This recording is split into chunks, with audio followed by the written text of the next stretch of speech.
Bret Hart, Shawn Michaels fight. Now who was talking about that? The Road Warrior said that was bad there.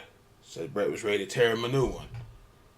He said this is Wrestling Bios. It's over 20 minutes. It's gonna be a long one here. You gotta check out Wrestling Bios. This guy here, he does some damn good videos. I'm telling you.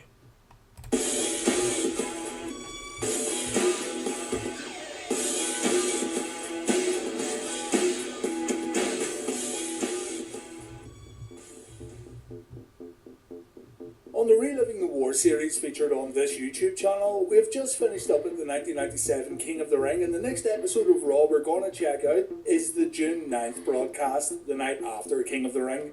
This episode of Raw took place in Hartford, Connecticut, and it became quite an infamous night, not because of what happened on TV, but what happened behind the scenes. Bret Hart and Shawn Michaels, two guys who were having quite a personal rivalry during this time period, ended up having a real backstage fight that had the potential to change the whole Monday Night War when one of the guys asked for his immediate release afterwards. There's a lot to dig into here. I didn't want to include details of the backstage fight in the next episode of Reliving the War because there's way too much to look at. So this video will take a look at Bret and Shawn's relationship around this time period and how things all went wrong.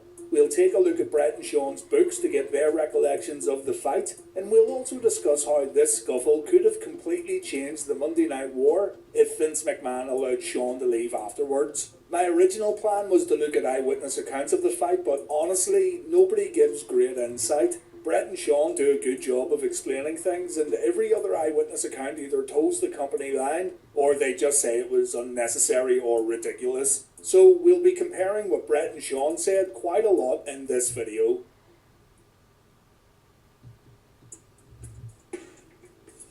Shawn Michaels defeated Bret Hart at WrestleMania 12, and after the bout, Bret disappeared to try a little acting while also still taking part in some WWF overseas tours. Bret was out of the spotlight and all focus was put on Shawn Michaels. HBK was to lead the new generation during Bret's absence, but the Hitman would watch from afar and keep tabs on Shawn. He had an interest in how successful or unsuccessful the Heartbreak Kid would be as WWF champion. When Bret Hart came back to TV, he had no problems at all saying that he didn't like Shawn Michaels. This was a little odd seeing as Bret came back still a babyface, but nonetheless, Hart would announce that there was something about HBK that got on his nerves while Shawn was, more or less, still getting on with his job.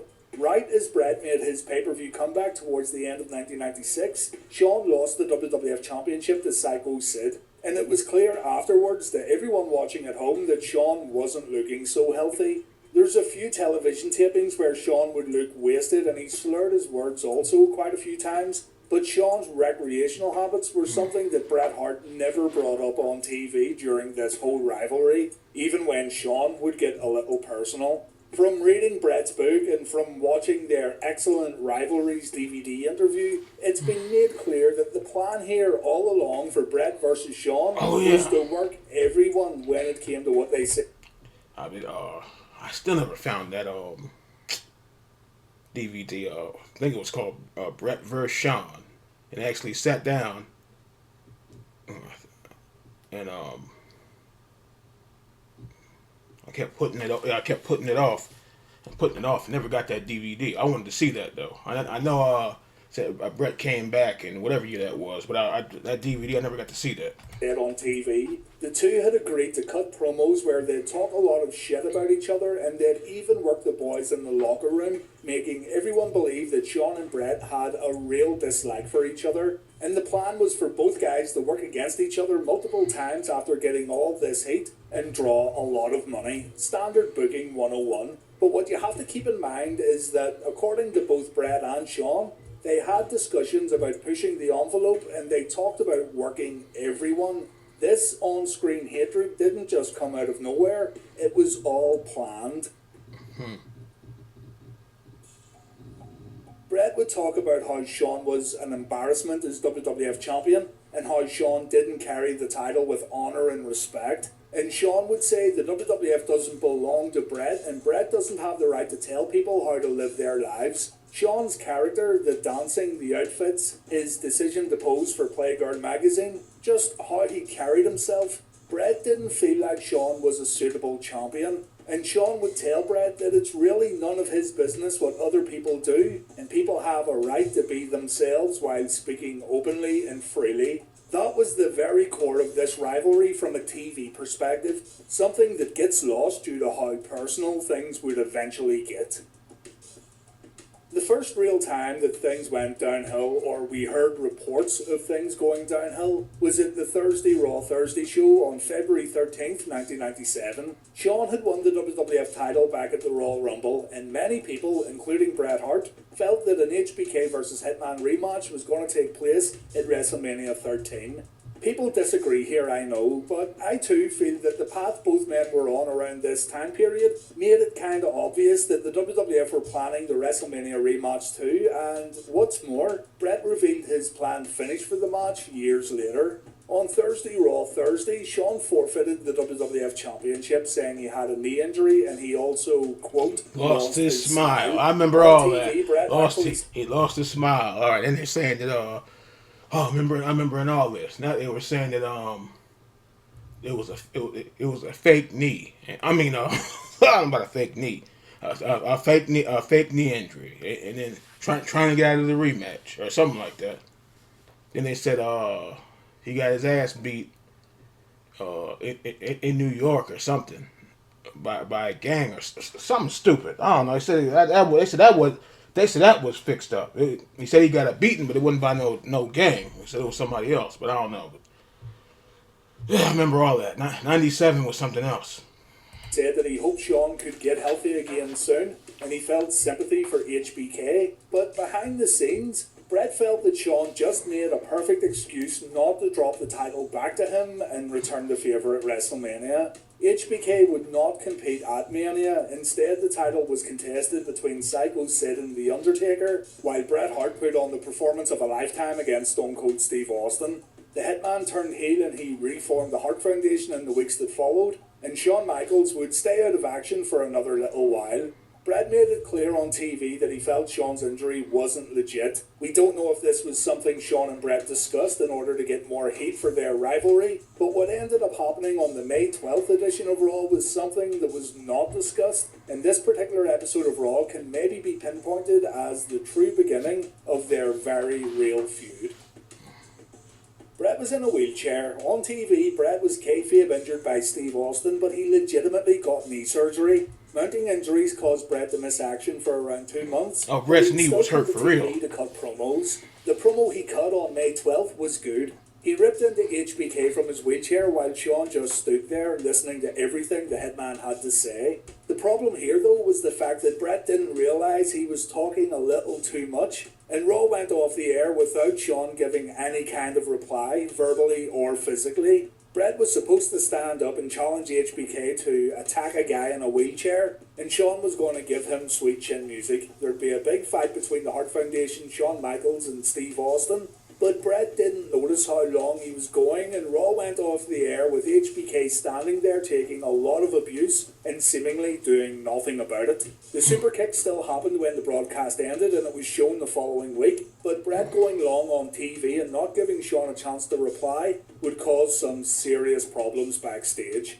Shawn wrote in his book, "Bret was such a hypocrite. He said it was over, we shook hands, and I thought we had finally put it all behind us. Bret and I were scheduled to do an interview segment. It was supposed to be a wrestling promo. He talks bad about me, and then I talk bad about him. That's how it works. Well, he went on this tirade and just didn't stop. It was a while before I got my rebuttal in. As I made my way backstage, someone told me that he had gone so long they had to go off the air before I spoke. So the whole time, viewers saw me standing there looking like an idiot. I was done it to me for the last time.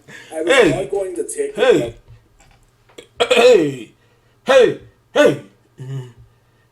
You could have been standing there just for the hell of it. You could have been like that bus driver told.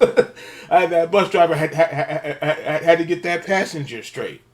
Hey man, you could have been standing out there for the hell of it. Don't know about that. Man. Off. He had pushed and pushed and pushed me some more. It was like the kids teasing me about my name when I was in elementary school. If you keep pushing me, I'm eventually going to fight back. Bret Hart said. Shawn would give me his super kick, toppling me backward out of my wheelchair as the show went off the air, but the fan noise was so loud I couldn't hear my cue. Instead of the show ending with Shawn nailing me, we went off the air with me dressing him down. I felt bad about it, but Shawn thought I did it on purpose and he was furious. I told him they had the footage of him super kicking me out of my wheelchair, which they could replay all week on Vince's other shows, and they did, over and over.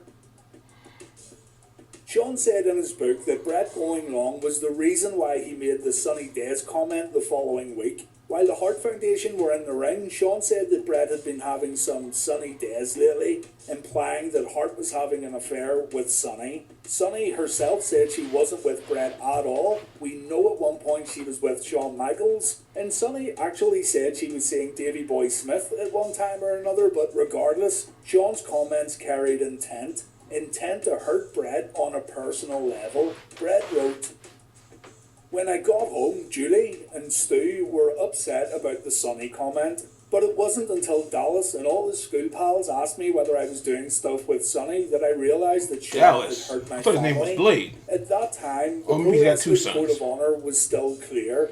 No man hurts another man's family."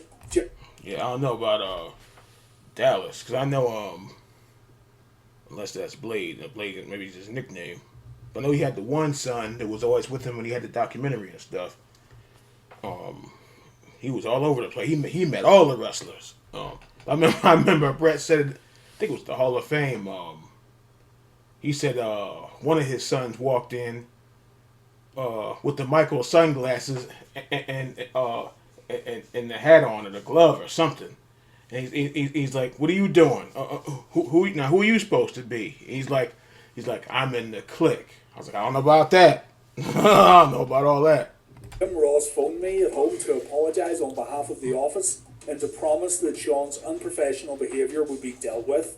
I'd heard that line before. This time I felt I had to do something to settle the score. Throughout the week I brooded about what to do. I wondered about beating the hell out of Shawn for real at the pay-per-view, but that could be costly to the company if he got hurt, and I also had to be careful on my knee. I decided to tell Vince that I had to pull out of the pay-per-view because my knee wasn't ready.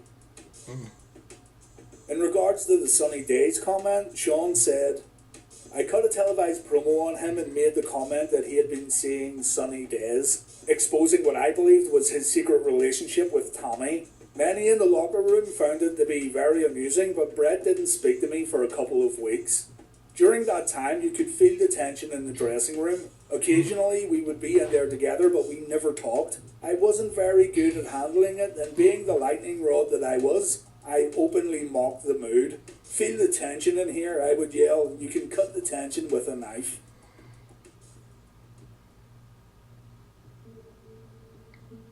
So the pay-per-view that Bret mentioned, Bret and Shawn were scheduled to wrestle at the King of the Ring, but the match was called off due to the personal problems both guys were having with each other. Shawn would wrestle Steve Austin instead, while Bret announced his big comeback match at In Your House Canadian Stampede. According to Shawn, Bret didn't speak to him at all backstage following the Sunny Days comment, but things would get seriously heated the night after King of the Ring when Bret tried to speak with Shawn before Raw's War went on the air.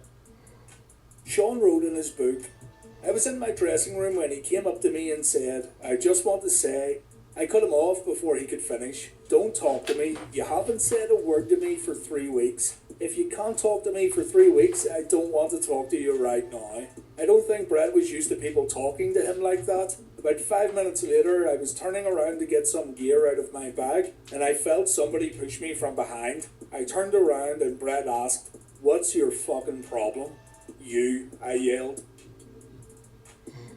That's how Shawn Michaels remembers it. Here's what Bret Hart had to say about how this fight began. "The next day we were all supposed to be at Raw in Hartford. Shawn was nowhere to be found. I happened to mention to Jim Neidhart that as soon as I saw Shawn I was going to straighten him out once and for all. I never thought Jim the Anvil Neidhart could be the voice of reason, but he got a worried look on his face and pleaded with me, 'Please, I just got back here, don't do anything now. God, Bret, I need this job. Just forget about it.' What could I say? I resigned myself to not beating the shit out of Shawn.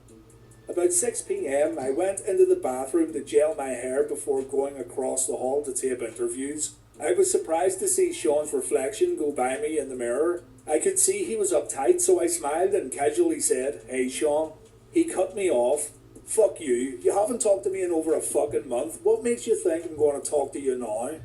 Even though I had hair gel all over my hands, I was primed to go back to my original plan, but Shawn vanished through the doorway past Crush, who was lacing his boots up and heard the whole thing. I set out to find Shawn, but he was gone. I paced around the backstage area until Owen, Davey, Jim and Pillman came to find me. "I know Shawn's watching from somewhere, waiting for me to leave this room," I said.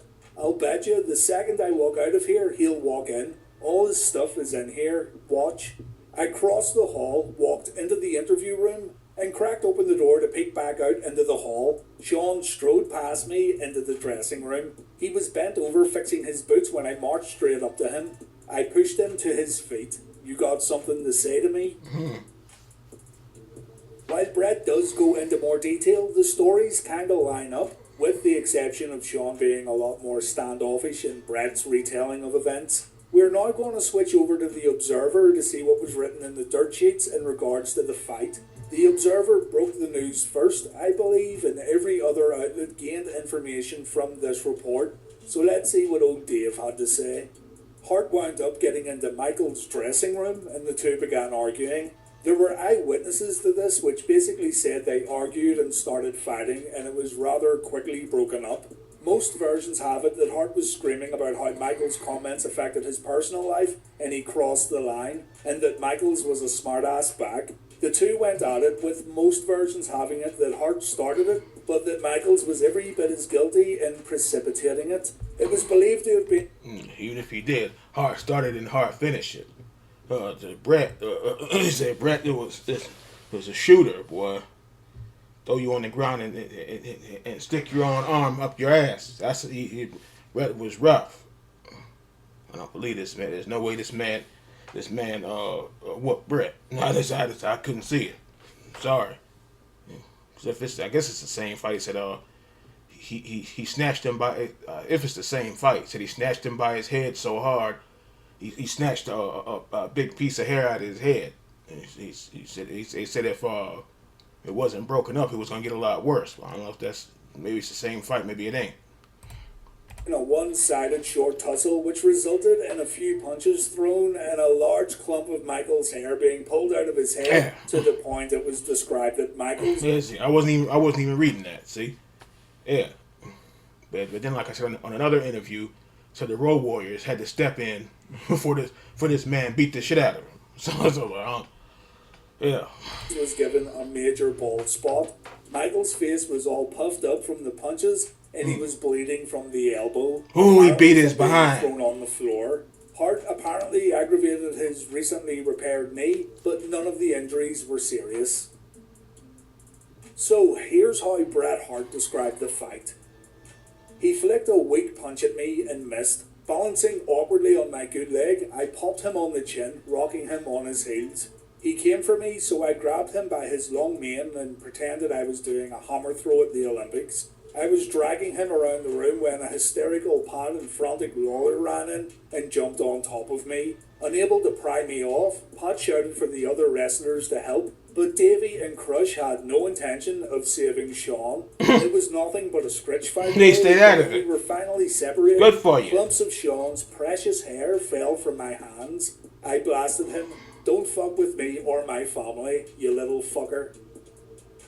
And here's how Shawn described his scuffle with the hitman. "He tried to punch me, but I peeled back and he missed.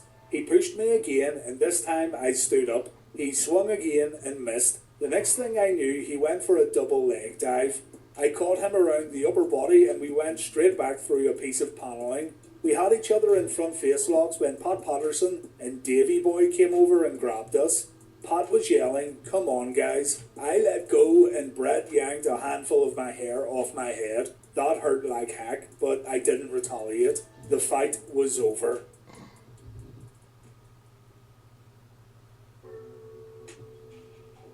The The Observer reported that Bret got the best of Shawn. Jim Cornette said Bret had Shawn's number 2. And whether you want to believe that or not is up to you. Others who reported on the fight didn't mention who got the better of who, with some saying it was kind of pathetic, with both guys scratching and clawing on the floor while Pat Patterson and Jerry Lawler tumbled around trying to get the fight broken up. Jerry Lawler was apparently in a toilet cubicle dropping a few logs when the fight began. Bret did pull out a large clump of Shawn's hair though, and Shawn interrupted a Vince McMahon meeting to slam his hair on the table and announce his plans to leave the company. Shawn said the WWF locker room is now an unsafe working environment, and Shawn wanted his release so he could join his friends in WCW and the NWO. Jim Cornette said he scooped up the hair and his ex-wife kept it as the ultimate wrestling souvenir. He has no idea where that hair is now though. Both Bret and Shawn went home after the fight. Shawn took himself home while Vince told Bret to take the night off. Raw had to get rewritten with the main event getting totally changed, but we'll talk about that on Reliving the War. Aldo Montoya apparently brought Shawn back to his hotel, and according to the dirt sheets, Shawn was shouting about leaving and heading to Boston where Nitro was being held. Shawn did indeed tell Vince he wanted out of his contract. He wrote in his book he'd been miserable for months and he wanted to be with Nash, Hall and Waltman in WCW. Funnily enough, these three had formed their own group within a group on WCW TV. Hall, Nash and Six were calling themselves the Wolfpack, and it's fascinating to think about Shawn getting his WWF release and showing up to join these three within the NWO. Vince McMahon refused to give HBK his release though. It was even reported that Michaels asked for his release a month prior, and Vince had also refused it then, clearly showing us that Vince wasn't interested at all in letting Shawn go to World Championship Wrestling. Shawn wrote in his book, "Vince sent my lawyer a letter stating that I had violated my contract. Skip responded by writing a letter claiming that WWE had failed to provide a safe working environment. Skip told me that they were trying to blame everything on me, but once he wrote that letter, it would be back in their lap and they would ask me to come back. That's exactly what happened. In a few weeks we had settled everything and I was back. As far as I know, nothing happened to Bret as a result of the fight." Bret Hart wrote in his book, "Vince looked like a jilted lover whose boy toy had up and left him, but he had told me that this had not only been inevitable, but was long overdue, and it was his fault for not dealing with Shawn sooner. He told me to take the night off. I felt silly to have to come to blows over something so stupid, but while everything in wrestling was supposed to be bullshit, that bullshit was everything to me." Before Raw was off the air, Vince was hyping the inside story of a backstage brawl between me and Shawn for sale to fans on his 900 number. "My scuffle with Shawn was the talk of the business. Meltzer wrote that I had always been professional and questioned the reasoning behind Shawn's claim that he couldn't trust or work with the Hart Foundation. Jack Lanza told me that Vince had known a real physical confrontation was coming before I did, because Shawn had told him that he was going to punch me out as far back as May at the Evansville Raw, but I couldn't tell if Jack was just trying to stir me up. I tried to put it all out of my mind." It was Dave Meltzer in The Observer who broke the news. Either that or he phoned the WWF's 900 hotline to get the scoop. But the whole newsletter is available online for free if you want to dig into things a little more. But something that doesn't get brought up too often is the money issue. Shawn wrote in his book that Vince had once promised him that no one would get paid more than HBK except The Undertaker. And Shawn was livid that Bret got paid more than he did during his contract negotiations in the summer of 1996. Shawn brought up money during an in-ring promo, saying Bret's only in it for the almighty dollar, and Hart even made a sly comment about Shawn's wages during a promo too. We covered all of this on Reliving the War, but Bret found it funny that Vince had a $1 million question for Michaels in regards to HBK's comeback match. Bret thought it was funny that it was only a $1 million question. Finances, or poor financial forecasting, was the main reason why Bret ended up leaving in the end. But I bring this up now because Shawn comparing his bank account to Bret's is something that isn't talked about too often. HBK did indeed get angry about Bret's contract. He said as much in his book. Shawn wouldn't come back to the WWF until the middle of July, and HBK's threats at... Bret was there before Michaels, wasn't he? Yeah, Bret was. Bret, cause Bret wasn't even like the early '80s. Yeah, 'cause Bret wasn't even wearing the pink and black trunks back then. Yeah, he's wearing like like all black or green or whatever the hell it color it was. Him and the Neidhart. Yeah, because I think Michaels was the Hart Foundation and the Rockers. But I think Michaels didn't come in there until like what, 88 or 87, something like that. I heard that they left and came back or something like that. Never working with the Hart Foundation again were quickly squashed. Shawn would referee a Bret versus Undertaker title match at SummerSlam, and he had worked with the Harts, including Bret, throughout the next few months. Had Vince let Shawn go, then the formation of DX would never have happened, and you gotta wonder how things would have turned out for Bret if HBK was granted his release. But we all know how highly McMahon thought of the Heartbreak Kid. Shawn wasn't going anywhere. In a way, in a shitty way, it was Shawn who got the last laugh. But we have all that to look forward to as we continue looking at Raw and Nitro on the Reliving the War series. But that was the story of Bret and Shawn's backstage fight, if you can even call it a fight. And you'll now hopefully have a better understanding of why Bret and Shawn's relationship was quickly going down the toilet as we check out the Raw from Hartford this week on Reliving the War. Thanks for watching, guys, and take care. It's threw their belt down. They couldn't stand each other. Yeah, but that is something, boy. Now that wasn't there. That there wasn't for the damn show. Said them dudes couldn't stand each other. So yeah, I don't know if it was because it seemed like there was only one fight. But the Road Warriors said, so the Road Warriors didn't break it up. Said it was Lawler and somebody else, but they were there. They said, and they like he said if nobody had got in there, he said Bret would have tore him a new one, which he probably would have. Yeah, because if it was, let's say nobody got in there and it was a straight up fist fight, or Bret locked on one of those holes, because you know what that man's daddy taught him. He had built guys like Batista in the basement hollering. He's putting them in all them holes. I seen that video. Sir, I had enough. And the guy was hollering and whimpering like a little dog. I'll never forget that. And his brother, well, I forgot if it was Bruce or Keith. I forgot. He said he's cinching on the guys. Go ha! Guys start hollering. But no, you ain't whipping Bret now. You can forget about that. You can forget it.